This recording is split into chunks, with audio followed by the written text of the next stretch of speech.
et à toutes, ou à toutes.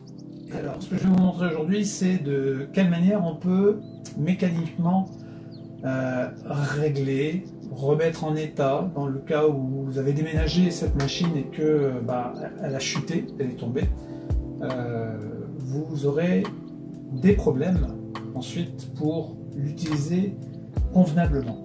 Donc les problèmes, c'est tout simplement le problème de vis-à-vis des deux fontures l'une par rapport à l'autre.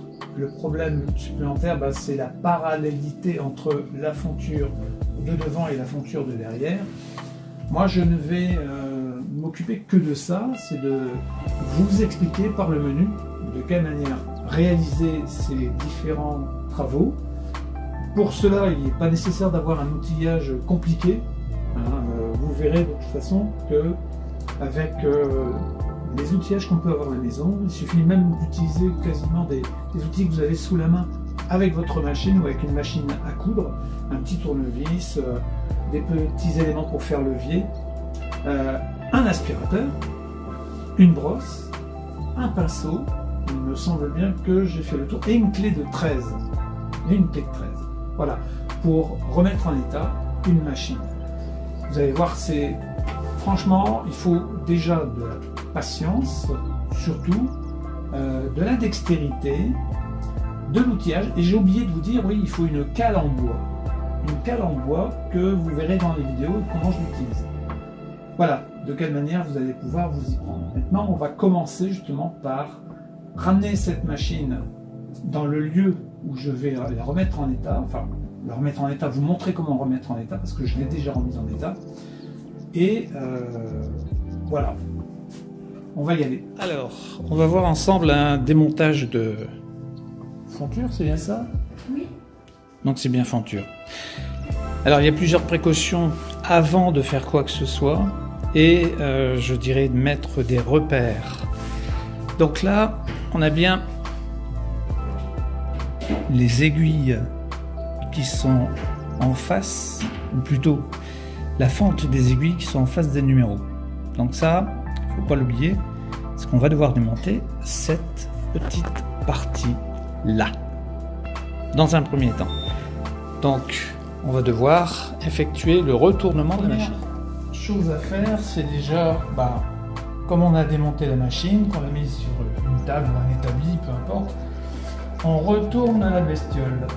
Hop, voilà. Première chose à faire. La seconde, on va faire un repère entre la réglette et le corps de la fonture. Donc la partie qui est en aluminium ici. Donc je vais faire un petit repère qui me permettra justement de retrouver à peu près le réglage pour éviter tout simplement des mouvements de va-et-vient entre le dessus et le dessous de la réglette. Donc ça c'est la première chose. Tac. Ou clé Allen ou clé hexagonale mâle. Bon, il peut y avoir plein d'appellations, mais voilà, c'est cet outil dont on a besoin, et éventuellement d'un feutre permanent pour notre repère. Ensuite, j'ai besoin d'un morceau de bois, d'une cale en quelque sorte. Tout simplement parce que je vais devoir écarter la fonture de devant de la fonture de derrière.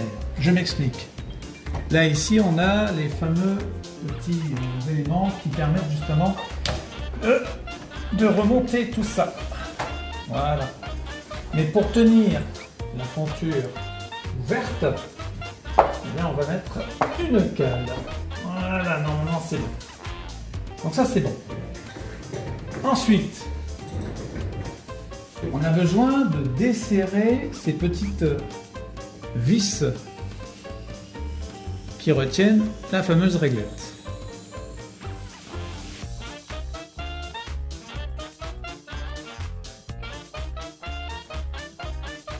Alors le but c'est de retirer cette fameuse petite réglette. Il suffit tout simplement de la glisser si les vis n'ont pas été desserrées entièrement, ce que je vous recommande d'ailleurs, pour garder les vis sur justement cette fameuse réglette. Enfin, j'appelle ça une réglette, mais c'est peut-être pas une réglette. C'est peut-être pas long. Si, si, je confirme, c'est la réglette. Bon. Alors, là dans l'histoire, on va mettre ça de côté. On a donc la fonture ici avec le bas des aiguilles qui est dégagé. Donc quand je disais qu'il y a une double utilité, c'est tout simplement pour nettoyer cette partie. Parce que bien souvent, quand on aspire ou qu'on nettoie après tricotage, eh ben, on n'a pas réussi à tout avoir. Donc, il va falloir nettoyer. Je continue mon travail de démontage en repérant les différents éléments. Donc on ne va pas toucher aux aiguilles, bien sûr. On va toucher dans cette partie-là et cette partie-là. Voilà. Ce qu'il va falloir faire aussi, c'est de caler la machine pour éviter en fait de se retrouver dans le vide et puis d'abîmer éventuellement même la mécanique de déplacement latéral des fontures. Donc là, moi ce que je fais, c'est que je mets la même cale en bois, bête, hein, en dessous, comme ça. Tout ça c'est libre. Ça marche? Alors, là on va se rapprocher un petit peu de cette petite partie-là. Et il faut vous munir d'un tournevis, peu importe le tournevis. Bon, celui-là n'est pas très propre, mais bon, c'est pas obligatoirement la propreté qui est nécessaire ici, c'est le fait que on va faire glisser ce petit élément. Et quand je fais ça, regardez bien, on a ici un petit ressort. Alors vas-y, viens par ici. Voilà, on voit beaucoup mieux le ressort. T'es trop près, t'es trop près, t'es trop près. Voilà, nickel. On fait la mise au point et on a bien un petit ressort. Donc ce petit ressort est très important. Quand vous démontez cette partie-là, vous allez comprendre pourquoi. Je continue en tirant dessus, enfin je continue surtout en poussant. Et à un moment donné, voilà, la petite réglette, je l'ai retirée. Ensuite, je vous conseille de maintenir votre doigt contre le petit ressort et ensuite, on va retirer cette partie-là. C'est bon, tout le monde a vu? Voilà. Et ensuite, on peut faire glisser le ressort pour ne pas le perdre. Parce que c'est tout petit.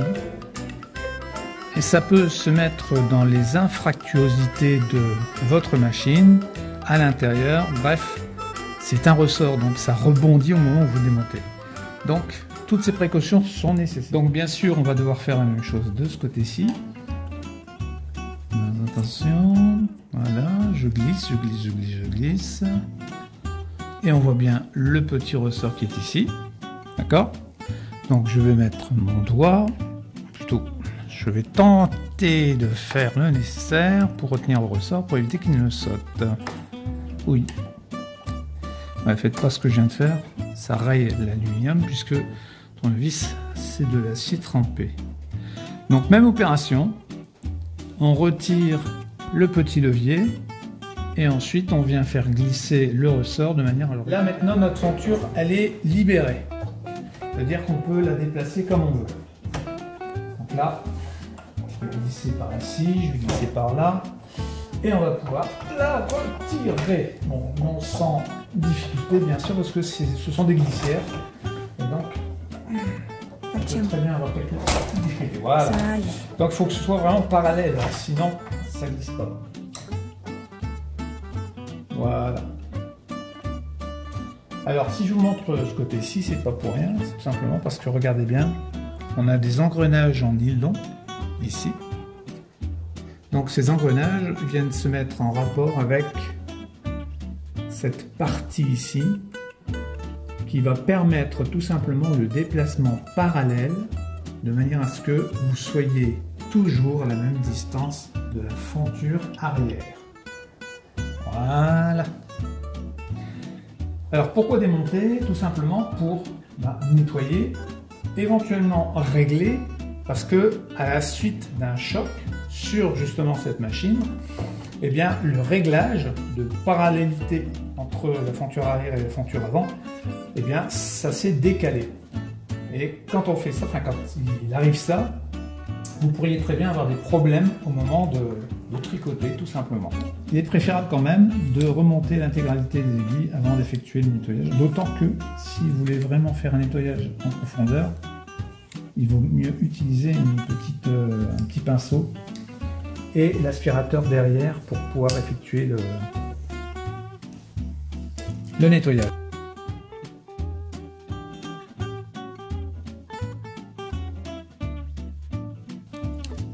Et quand on constate l'état dans lequel c'est, ben, il y a quand même pas mal de minous, plus de l'huile. Je sens que c'est légèrement collant. Donc,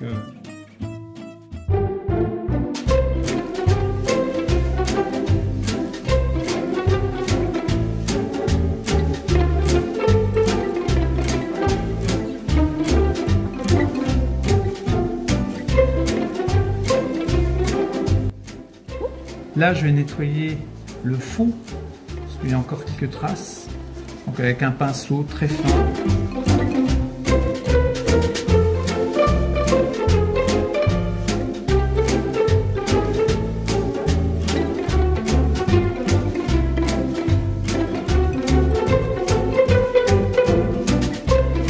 Alors, première opération, bah, remettre les aiguilles dans le bas, pour éviter qu'elles ne s'abîment, mais ça je pense que tout le monde l'a bien compris.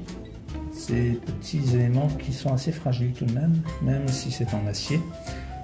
Et on va remettre l'ensemble sur la glissière. Donc là, j'ai bien ce qu'on appelle un épaulement ici. Et cet épaulement va venir dans le creux ici. Voilà. Et on a exactement la même chose de l'autre côté. Donc première opération, essayez de glisser l'ensemble sur le premier. Sans forcer, voilà, et de tenter de le mettre de l'autre côté, parce que là, lui aussi, ben, ça a bougé, parce que cette partie est immobile, hein, donc on peut encore éventuellement régler la glissière de manière justement à ce que ça vienne dessus. Ah, c'est pas une partie de plaisir, c'est à un moment donné un peu délicat quand même, parce que ben, il faut être dans le sens là, voilà, là un. Il est reparti. Ouais. Voilà, c'est bon. Donc là, c'est alors, bon. Là, à partir de ce moment-là, je pense qu'il faut viser les traits. Si vous avez des traits sur, comment dire, le châssis de votre... Les traits. Attends, j'arrive. Alors, ces traits-là, Ah oui. voilà, ils sont importants tout simplement parce que ça vous permet d'avoir un déplacement vraiment. Je vais les déplacer parallèlement de manière à ce que j'ai, voilà, aucun écart de différence entre cette partie-là et cette partie-là. On a déjà le ressort à mettre sur le côté. Ensuite, le petit levier. Le levier qui, en fait, tourne autour de cet axe-là. L'autre partie qu'on a ici va venir, elle, bloquer la fonture de manière à ce qu'elle ne bouge plus. Le ressort, lui, maintiendra justement le levier dans cette position. Donc là, je vais placer l'axe là où c'est nécessaire. Et là, ici, je sens que je ne suis pas dans un creux. Donc là, voilà, il suffit de se déplacer de même pas 1 mm pour que le levier soit dans le creux. Ça, c'est la première opération. La seconde, je m'assois. On va remettre le ressort. Alors, pour remettre le ressort, c'est pas très facile. Attends, je fais une mise au point. Pratiquement dire, il faut des doigts de fée.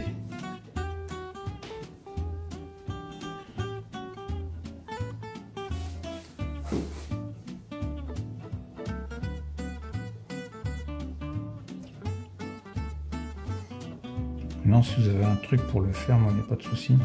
Je suis preneur. Voilà. Non, pas encore. Donc on pourrait s'aider d'un tournevis ou de quelque chose qui permettrait justement de le maintenir. Je crois que je vais utiliser ce petit élément-là pour le mettre contre. C'est un ressort. C'est pas facile, ouais. Voilà. C'est bon? Voilà, là on peut le déplacer. Alors remarquez bien la position du rond, ou plutôt du dos du ressort. Donc le ressort et le dos du ressort doivent se trouver là, le rond dans ce sens-là. Si c'est dans l'autre sens, en fait, vous n'aurez pas l'effet ressort. J'approche un petit peu.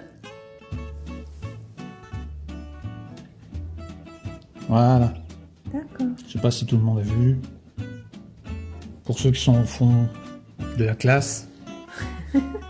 Allez hop. Donc ça, c'est la première chose. Alors, deuxième chose qu'on peut faire éventuellement, bah, c'est de bien vérifier qu'on a l'effet ressort. On a bien l'effet ressort. Si vous voulez vraiment avoir un effet parfaitement ressort, il faut l'avancer à un maximum. De toute façon, quand vous allez mettre la réglette, donc là, hop, là on a vraiment un effet, c'est impeccable. Alors, première opération, c'est de cette façon-là qu'on doit remettre l'ensemble. Maintenant, on pourrait très bien lubrifier cette partie pour faire en sorte qu'on ait plus de liberté justement au moment du levier. Enfin, au moment d'effectuer donc la manœuvre pour débloquer la fenture. Ensuite, je vais me saisir donc de la fameuse réglette. Réglette que l'on doit remettre à l'intérieur, mais moi je me souviens plus à quoi ça sert ces numéros. C'est pour la position des aiguilles. D'accord, en position 1, 2, 3, il y a une Voilà. signification derrière. Voilà. Non, j'apprends en même temps. Hein. Donc là, c'est la partie, c'est pas la plus délicate, mais c'est celle où vous devez faire assez attention pour justement ne pas trop repousser l'ensemble et faire en sorte que ça passe. C'est un petit peu dur, c'est pas gênant. Le plus important, c'est de ne pas abîmer cette fameuse réglette, de ne pas la déformer. Donc, on va reprendre un tournevis, on se met au bord, voilà, plus important, et vous repoussez l'ensemble jusqu'à ce qu'il soit au contact. Voilà, là je suis parfaitement placé. Et là, j'ai un effet ressort, ben, c'est pas terrible.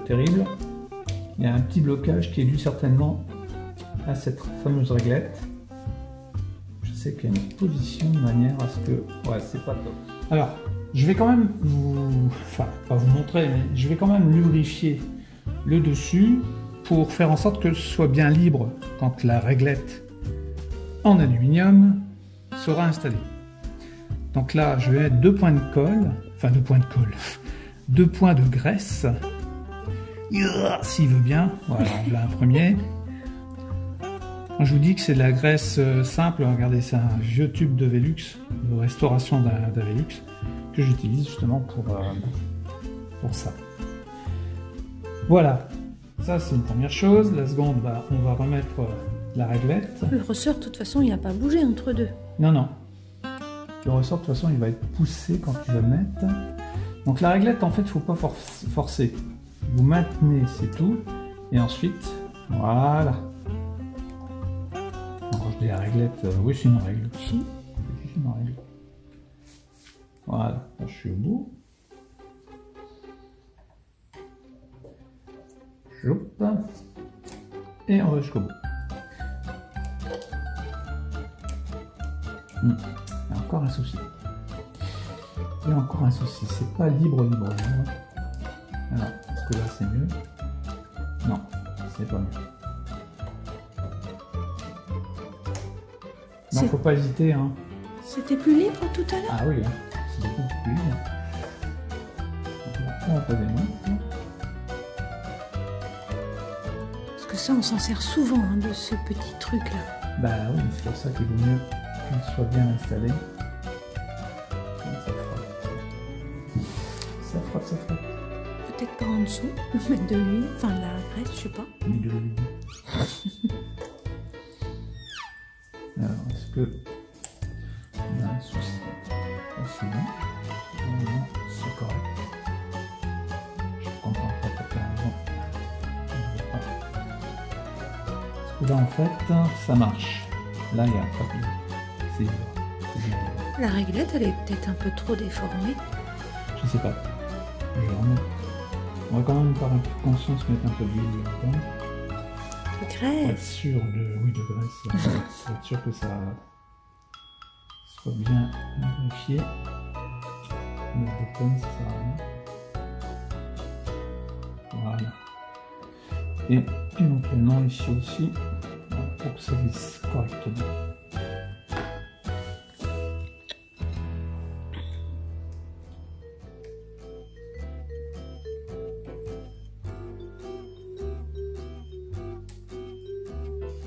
Ouais, c'est un peu plus libre déjà.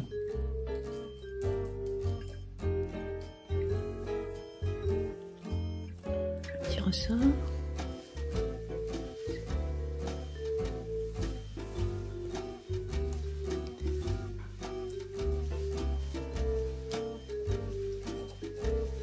Après, ça va peut-être se mettre en place. Peut-être.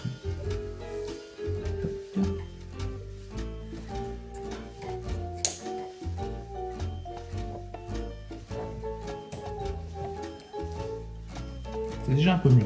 Ah oui, voilà. Ah, là, c'est bon. cool. Là, c'est bon. C'est correct. Voilà. Là, c'est nickel. Là, il n'y a plus du tout de retenue. Donc là, ce qu'on vient de faire sur une partie, donc la partie gauche de la fonture, on va faire exactement la même chose sur la partie droite.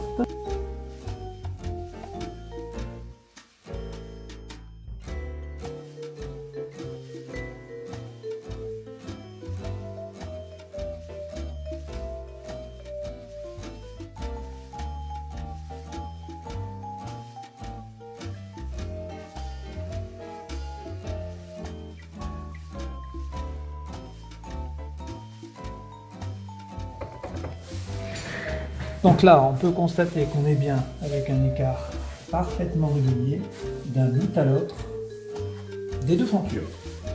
Le problème est réglé, je dirais. Oui. Alors, petit complément. Quand on remonte la réglette, bah oui, elle aussi, elle a subi les affres du temps et l'accumulation de crasse qui s'est faite donc avec le temps, etc., etc. Donc là, même opération, un petit coup avec le pinceau, je repousse la crasse, un petit peu comme la pub là, et heureusement, parce que je ne fais pas ça tous les jours. Toujours en faisant attention parce que les petites vis ne sont pas complètement surtout. Bah, les petites vis, elles sont dedans, elles ne vont pas se barrer. Non. Non, c'est sûr. Et on a notre père là. Alors maintenant, on va remettre la réglette en place. Alors pour faire ça, on a besoin, dans un premier temps, d'écarter donc la fonture de sa petite camarade d'en face. Ensuite, je vais déplacer la cale de manière à ce que je puisse coincer la fonture, parce que quand vous allez la remettre de l'autre côté, vous allez retourner, elle va avoir qu'une envie, c'est de descendre. Donc, il nous faut quelque chose pour coincer la fonture. Voilà. C'est tout bête, hein. Donc, est-ce qu'on peut expliquer la taille de notre cale? Bon, ça fait à peu près une dizaine de centimètres de hauteur et ça fait à peu près 5 cm de largeur, voilà, d'épaisseur, on va dire. Maintenant, opération remontage donc, de cette fameuse réglette. Donc, pour la remonter, j'ai besoin de la glisser dans son emplacement. Donc, je vais commencer par le bout.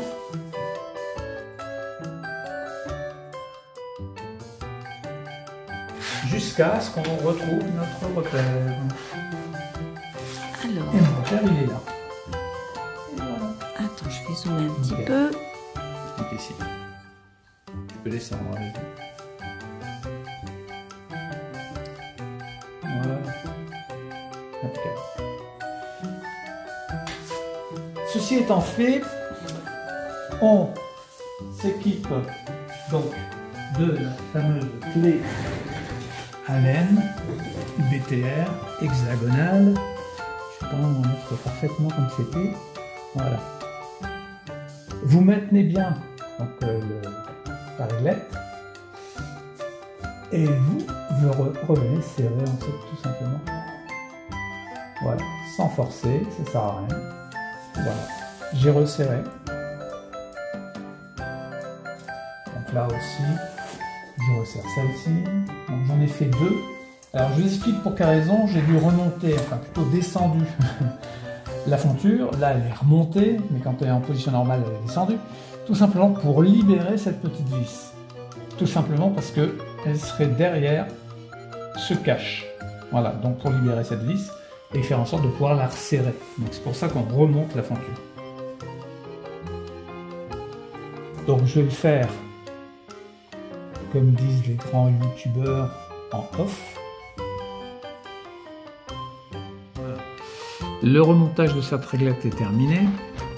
Donc on constate bien que le repère, on est bien en face, on a bien serré toutes les vis. Ce qui fait que maintenant là, on n'a quasiment plus rien à faire, si ce n'est remettre en place la machine. Je vous demande d'abord d'excuser l'état dans lequel se trouve mes mains. Du bris de colle, voilà, donc c'est normal. Alors, ce que je vais vous montrer maintenant, c'est le réglage d'une fonture par rapport à l'autre. À savoir que, étant donné que cette machine est tombée, elle s'est déréglée dans les deux sens. Déjà la parallélité de la fonture par rapport à l'autre fonture, la fonture de devant par rapport à la fonture de derrière, et en plus la mise en face des éléments de la fonture de derrière par rapport à celle de devant. Donc je reprends, je vais vous expliquer après. D'abord, première opération, on démonte en fait le carter en plastique qui se trouve sur le côté gauche de la machine. Alors, j'ai retiré donc cette fameuse vis. Maintenant, je vais retirer le carter en plastique. Donc on va l'écarter dans un premier temps parce qu'il y avait un petit épaulement en plastique. Hop, donc on ne force pas, surtout pas, ça glisse tout seul. Il suffit tout simplement d'écarter cette partie-là parce qu'elle est retenue par cet élément. Ça, c'est la première chose. La seconde chose que j'ai oublié de vous préciser, c'est que avant d'effectuer cette manœuvre, pour dégager justement cette partie-là qui vient frotter contre le carter en plastique et qui vous empêche justement de le démonter, il faut d'abord faire ce que je viens de faire, c'est-à-dire en fait écarter la fonture de devant par rapport à celle de derrière au maximum. Ensuite de caler celle-ci comme je vous l'ai montré sur une partie vidéo précédente. Et ensuite vous pouvez effectuer donc la manœuvre de démontage du carter. Ensuite, on peut remettre en place donc les fontures, enfin la fonture de devant, même la mettre complètement contre, et vous remettez la machine en place. Attention, le levier. Ouais. Le fameux levier qu'on va laisser quand même, comme ça, mais je vais mettre la machine, voilà. Là, voilà, ça a été fait. Les deux fontures sont bien en vis-à-vis. C'est le terme que je cherchais tout à l'heure. Et j'ai réglé de manière à ce qu'on ait bien un vis-à-vis parfait. Si on monte l'aiguille 80, elles vont se cogner l'une contre l'autre. Bien sûr, on est réglé ici de manière à ce que on voit bien le dessin de la fonture de devant et la fonture de derrière. On est bien en vis-à-vis. Alors comment j'ai réussi? Tout simplement en touchant à ce boulon-là, cet élément-là. Donc c'est une clé de 13 qu'il vous faut, peu importe la clé. Le plus important, c'est d'avoir une clé qui puisse permettre un débattement. Et vous jouez sur ce boulon jusqu'à ce que vous ayez réglé le parfait vis-à-vis entre l'une et l'autre des deux fontures. C'est comme ça que j'ai réussi en fait à régler cet élément-là. Et là maintenant, donc on a une machine parfaitement réglée. Quand je dis parfaitement réglée, c'est que on a réellement une bonne parallélité entre les deux fontures, un vis-à-vis parfait avec ce réglage effectué ici. C'est très important. Et ce qui fait que maintenant, quoi que ce soit que vous fassiez avec cette petite manivelle, donc là je vais la décaler. Elle n'est pas fixée la machine. Ouais, c'est pour ça.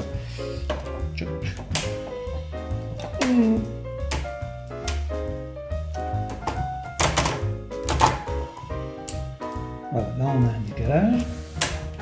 Là, on est en vis-à-vis. Et là, on est avec un décalage. C'est nickel.